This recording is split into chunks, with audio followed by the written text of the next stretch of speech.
Amém? Bom dia a todos. Graça e paz.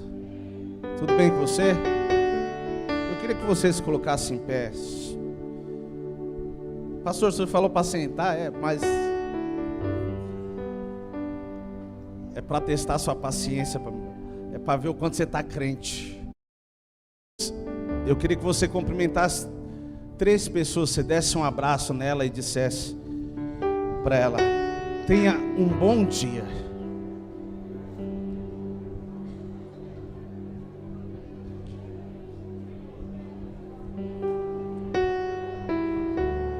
Se você quiser cumprimentar 5, 6, é melhor ainda. Júnior.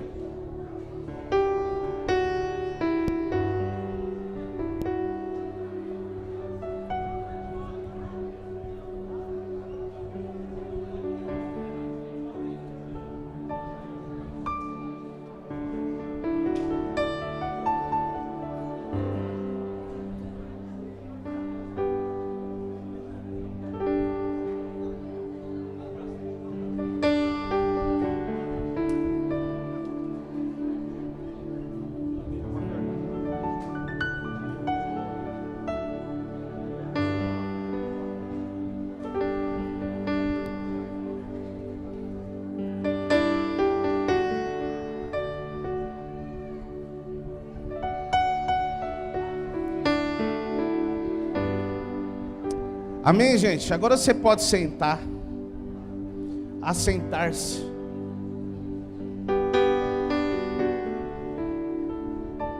Glória a Deus. Eu gosto de culto durante a manhã. Pastor, o senhor gosta nada dela? Não, eu gosto. Eu gosto porque aí dá para ir até as 2 horas da tarde. É benção, né? É brincadeira, gente. Mas eu queria compartilhar algo com vocês. Pastor, é a palavra? Ainda não. Mas eu queria compartilhar algo que Deus colocou no meu coração acerca da ceia. Deixa eu falar uma coisa para você.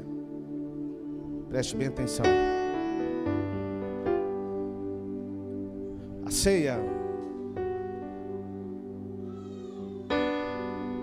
de um tempo para cá, não a nossa igreja, mas a igreja de uma forma geral, começou a encarar esse momento como um ritual, como algo que faz parte da nossa agenda, como culto que não pode se faltar.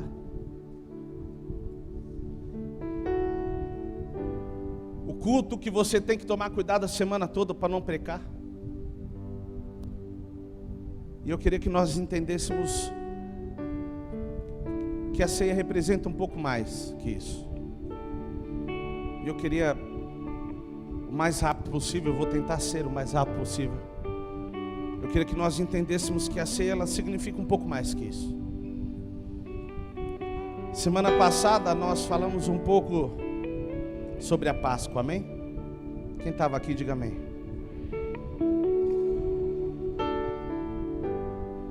Ali começa o sentido, o verdadeiro sentido da ceia.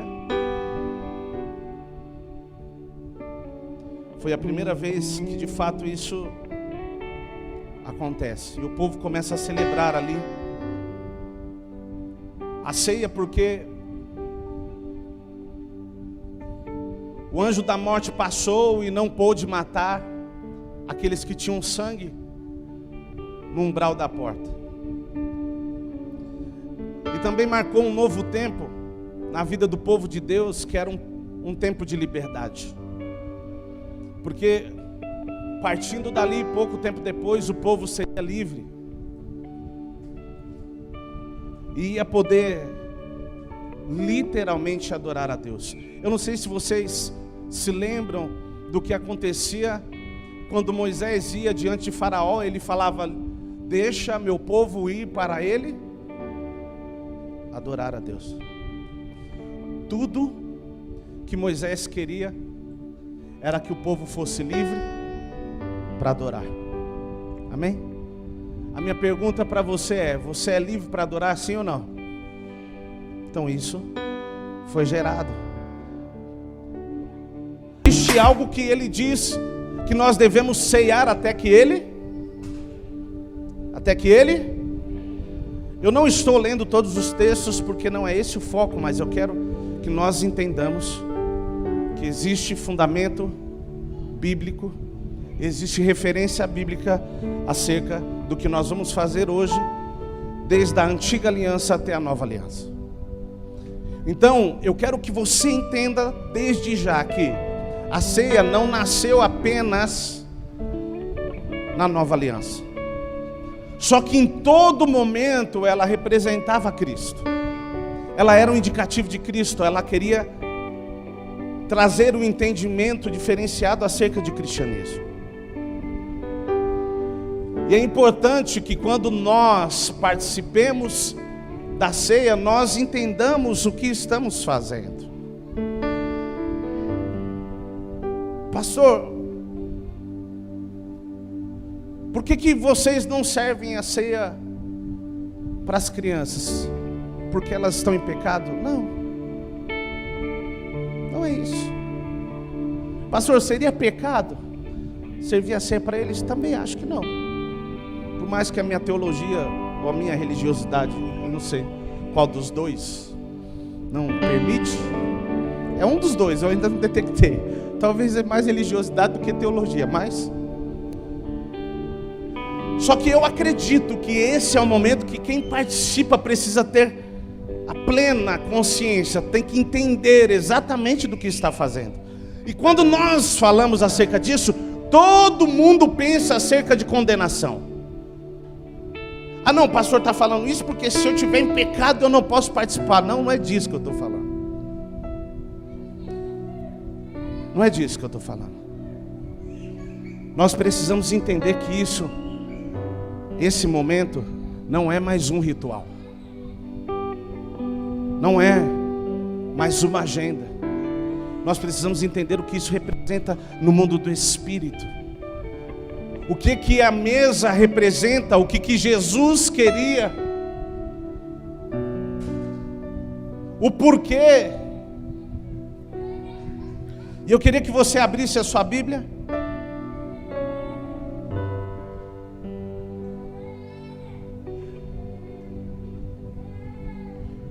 No livro de 2 Samuel.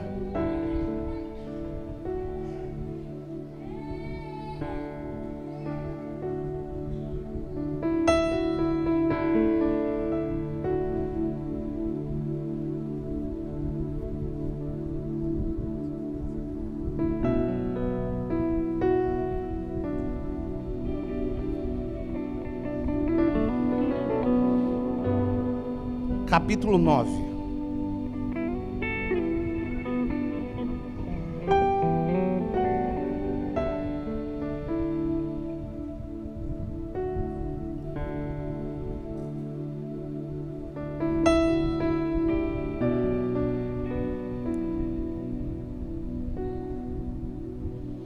Todo mundo achou? 2 Samuel, capítulo 9, verso 1, diz assim: Um dia Davi perguntou: será que resta ainda alguém da família de Saul para que eu use de bondade para com ele, por causa de Jonatas?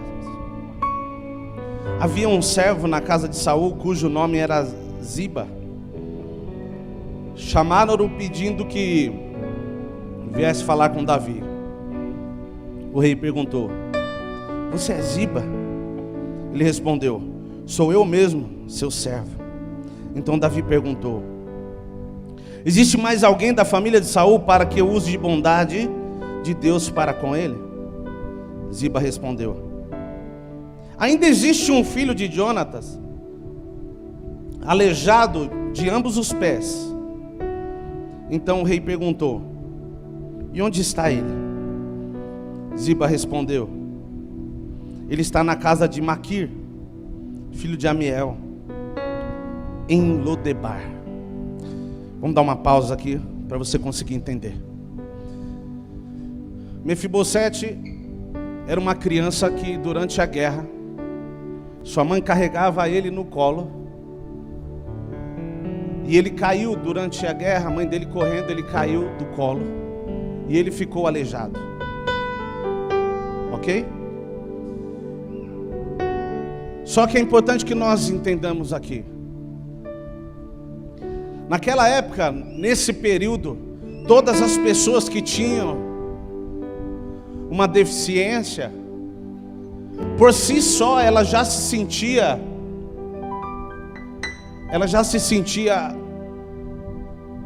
inferior, porque ela era tida como maldita. No caso dele era pior ainda. Como assim? Não era de nascença, era algo que tinha acontecido. A pressão ainda era maior. Era como se isso fosse derramado sobre ele. Pastor, por que o senhor está falando sobre isso? O que isso tem a ver? Você vai entender. Mefibosete foi derrubado e ele ficou aleijado. E ele era tido como maldito. E isso fazia com que ele se sentisse inferior.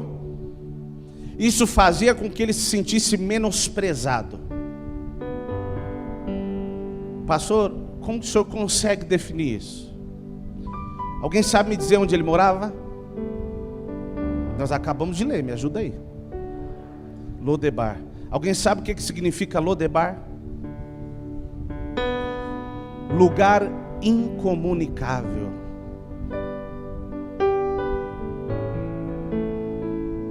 Sabe aquele lugar que você quer se esconder para que ninguém te encontre? É para lá que ele foi. Na verdade, talvez ele nem queria ser achado,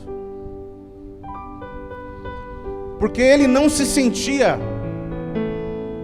digno de estar no meio de todo mundo, por aquilo que tinha acontecido com ele. Ele não se sentia digno pelo que ele tinha passado na vida, o que tinha acontecido pela sua trajetória, pelas desgraças que aconteceram na vida dele. Talvez ele se questionava: por que aconteceu isso comigo? E ele decidiu ficar recluso. Vamos continuar lendo.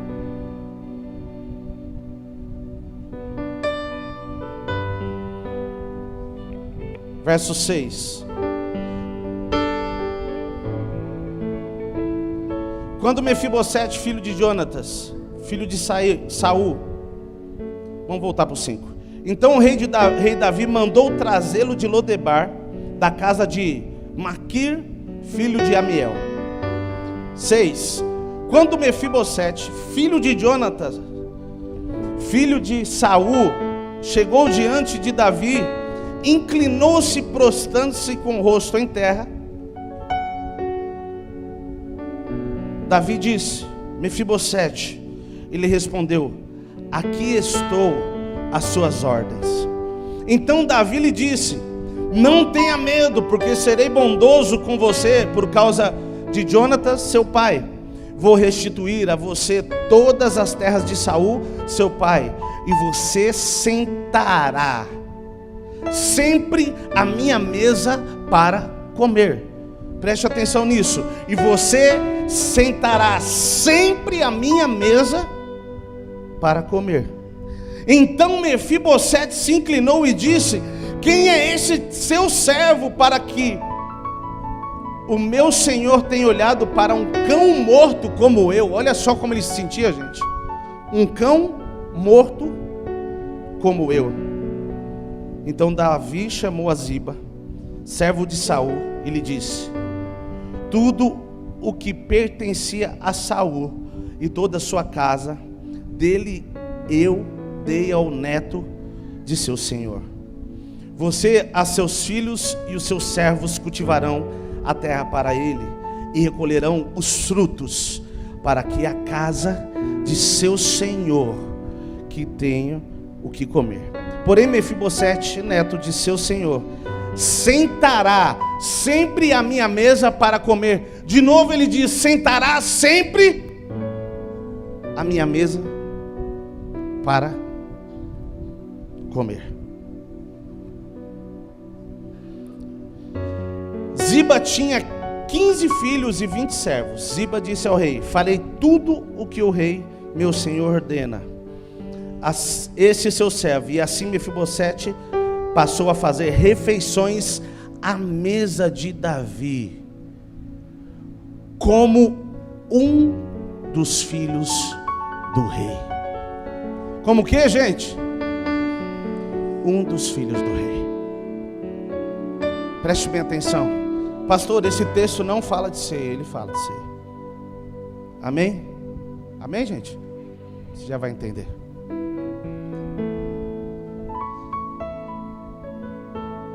Quem aqui chegou a viver no sítio, ou teve contato no sítio com a questão de almoçar, com a cultura, melhor dizendo, de almoçar todo mundo à mesa? Alguém pegou essa cultura?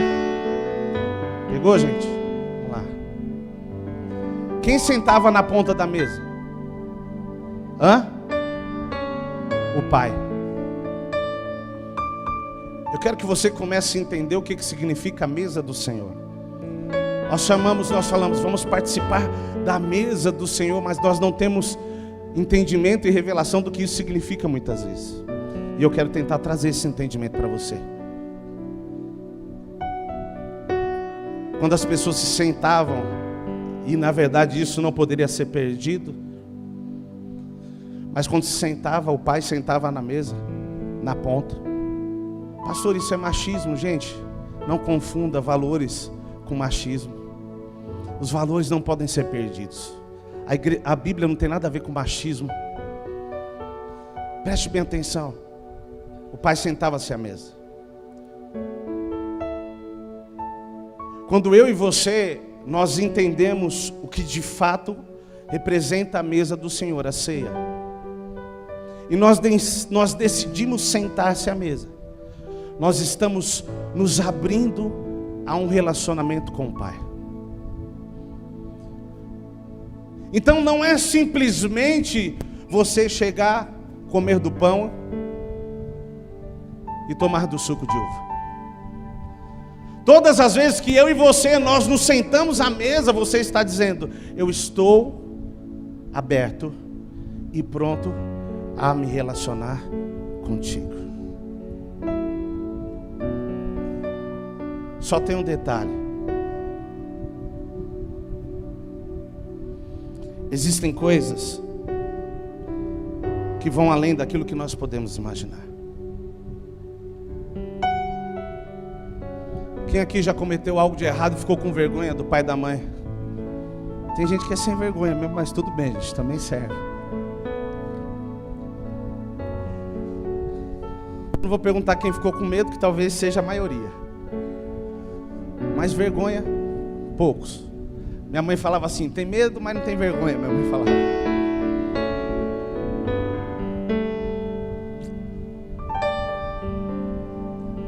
Deixa eu te falar uma coisa. Quem tem vergonha de encarar o pai é o filho, porque o pai nunca rejeitou o filho. Deixa eu te falar uma coisa. A primeira coisa que eu quero que você entenda: o pai nunca proibiu você de sentar à mesa. Foi a sua vergonha que impediu de sentar à mesa. Sabe por quê? Quando você senta à mesa, você vai ter que trocar um olhar com ele. E o olhar revela o que está dentro de você. Põe essa mesa para mim aqui, Alan, por favor. Me arruma uma cadeira também. Vou pegar um som da pastora Andréa. Vocês podem ficar em cima, viu? Sai daí não. E se vira, vai tocando alguma coisa aí, viu? Veja só. Se eu tivesse outra pessoa sentada aqui, tinha como evitar não olhar para ela? Em algum momento eu ia ter que olhar para ela. É por isso que esse momento é chamado mesa do Senhor, porque Deus quer que você sente-se à mesa e olhe nos olhos dele. Então não é simplesmente comer do pão e beber do sangue. Só que tem uma coisa que vai além disso, que nós precisamos entender, e é esse o ponto do texto que eu quero que você entenda. Talvez você olhe para você hoje na sua condição e não te ache digno o suficiente. Mas isso não tem nada a ver com você. A ceia não tem nada a ver comigo, não tem nada a ver com você. Tem a ver com Cristo, tem a ver com aquilo que Ele fez, tem a ver com Ele, com o que Ele é. Pastor, como assim? O texto que nós estamos lendo ali é a tipologia entre Cristo e a igreja. Amém? Pastor, Davi representa Cristo, Mefibosete representa a igreja. Talvez você esteja melhor que Mefibosete, que Deus te abençoe. Mas eu me encontrava na condição dele. Não, pastor, mas eu não era prostituto, você não precisava ser nada. A Bíblia diz em Romanos, capítulo 3, que todos pecaram e destituídos estavam da glória de Deus. Mas ainda assim, Deus decidiu olhar lá para Cotia, para Osasco, para Carapicuíba, para Barueri, seja qual for o lugar onde você mora, e disse: pode vir para a mesa. Não importa quais sejam os seus defeitos, não importa o que te aconteceu, qual foi o seu passado, o que fizeram com você. Pastor, mas eu sofri tanto, eu nasci numa família pobre, me rejeitaram, minha mãe, meu pai me abandonou. Não importa.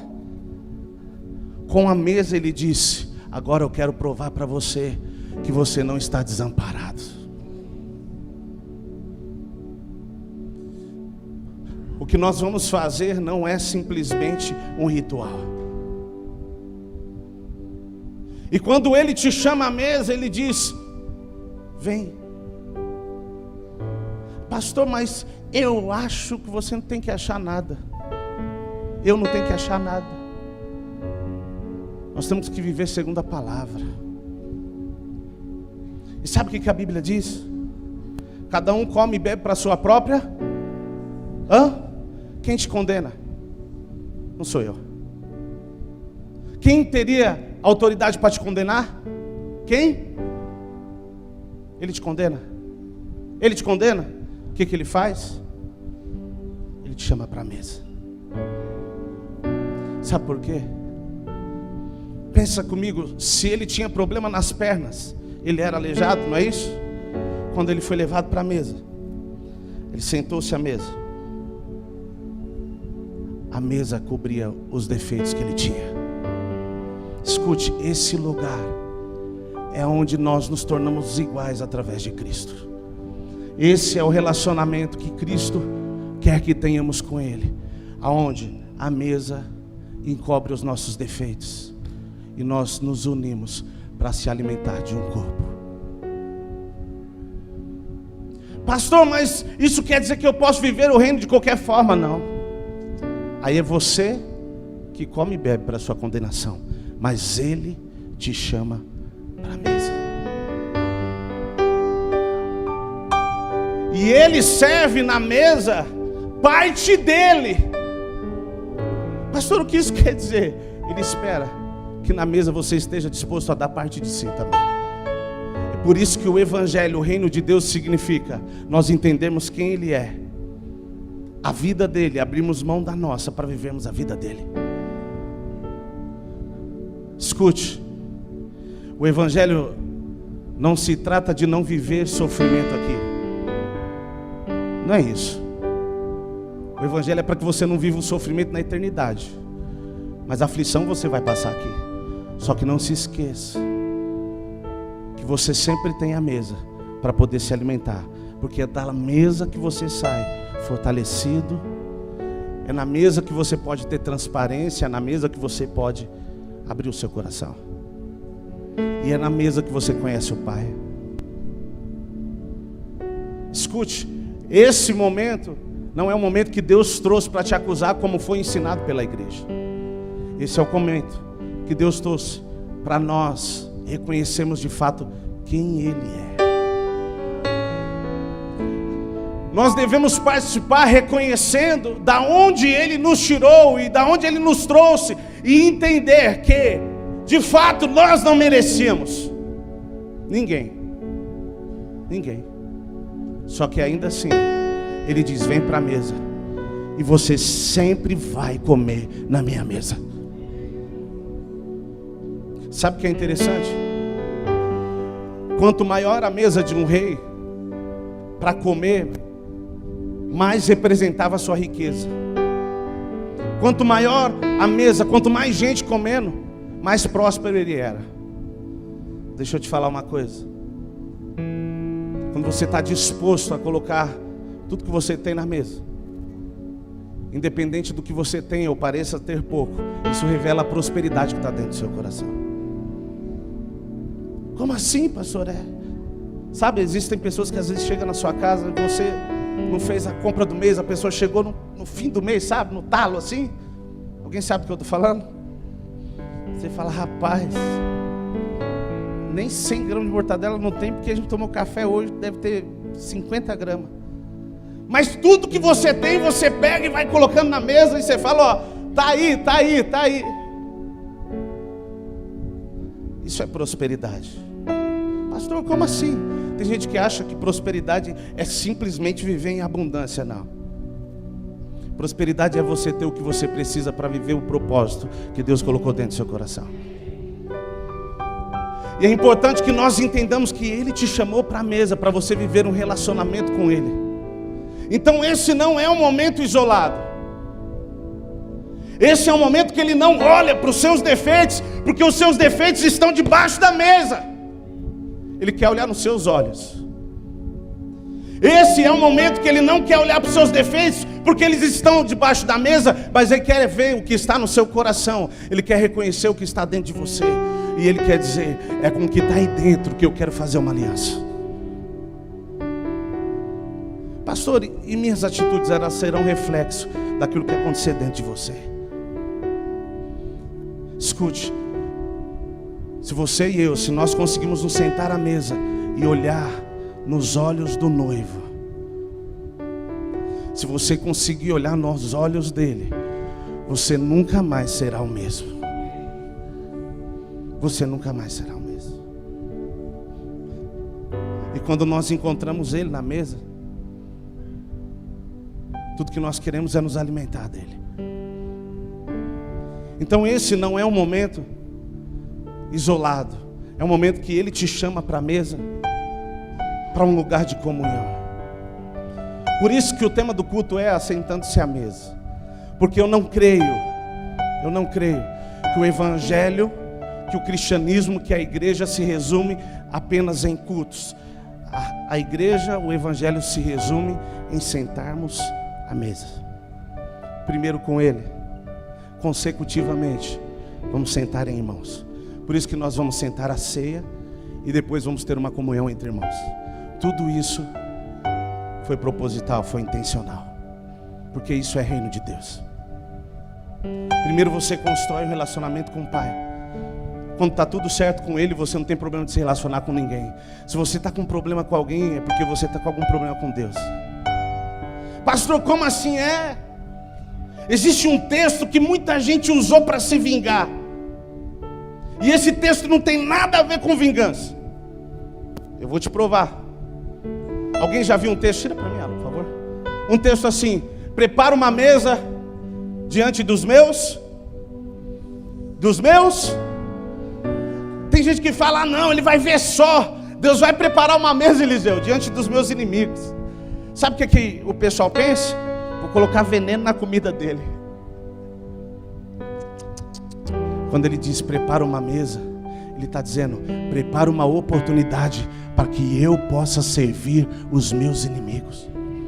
A mesa é lugar para servir, não para se vingar. Está entendendo? É por isso que é a mesa do Senhor, porque aqui Jesus não está se vingando do que fizeram com ele, não, muito pelo contrário, ele está mais uma vez se entregando e dizendo: eu faria tudo por você novamente. O que nós precisamos entender é o que isso significa. Não é um ato isolado. Todas as vezes que nós participamos, todos os meses você está dizendo: Deus, eu estou aqui, e eu vou estar aqui até que o Senhor venha. e eu sempre vou estar à mesa. É isso que diz o texto. Depois que Davi chamou ele, ele sempre estava à mesa. Escute, Deus não te chamou para viver em constância, um dia na mesa e outro dia na rua.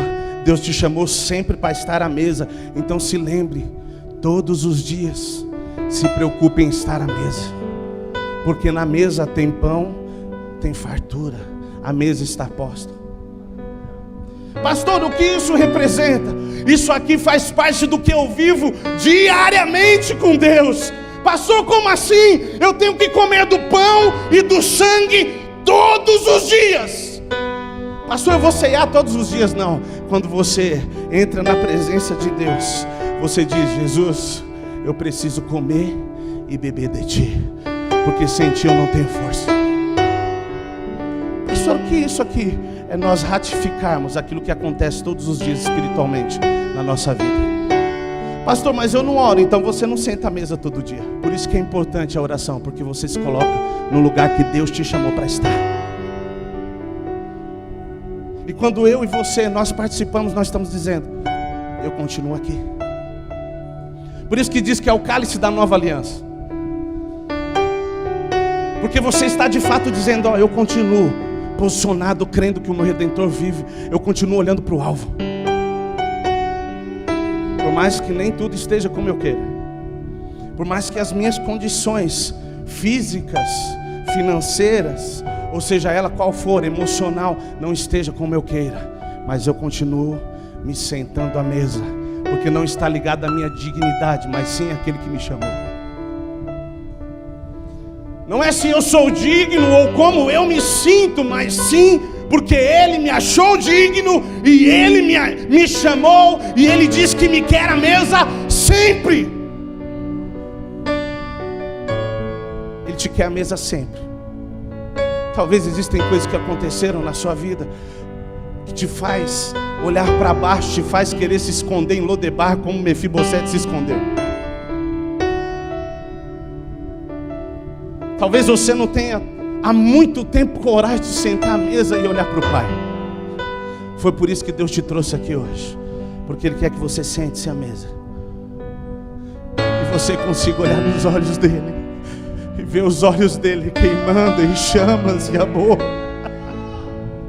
e dizendo: meu filho, eu quero você sempre à mesa comigo. Quando Ele diz sempre à mesa comigo, não é só hoje, mas é todos os dias. Eu e você precisamos nos alimentar dos céus.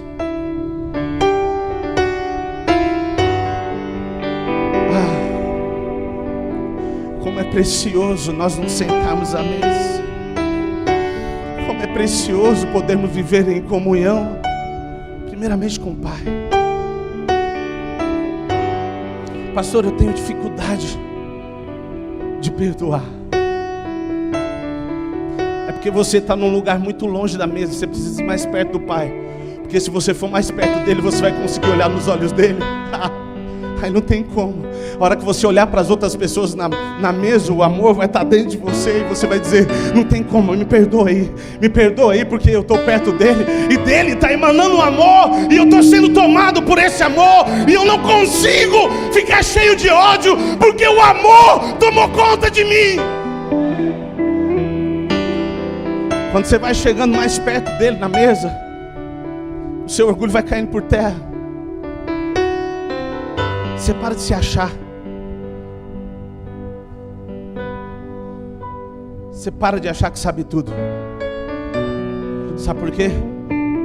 Porque quanto mais você se aproxima dele, mais a humildade que está nele toma conta de você.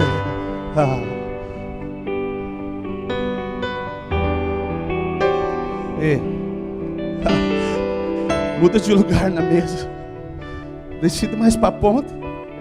Decida olhar nos olhos dele. Talvez você está muito longe da mesa. Pastor, eu estou com dificuldade de pegar comida. É porque talvez você está longe. Muda de lugar da mesa. Eu queria que você se colocasse de pé, fechasse os seus olhos, e os diáconos e as diaconisas se preparassem para servir a ceia.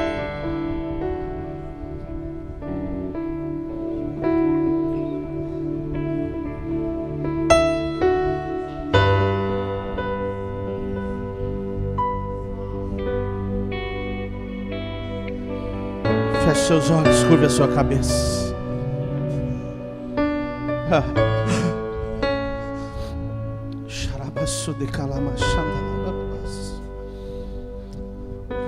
Feche seus olhos, curve a sua cabeça. Eu queria fazer uma oração antes de nós participarmos.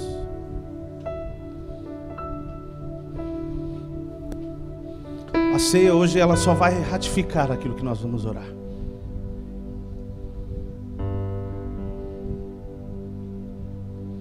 Eu queria que você abrisse o seu coração e falasse com Deus. Fale com Ele.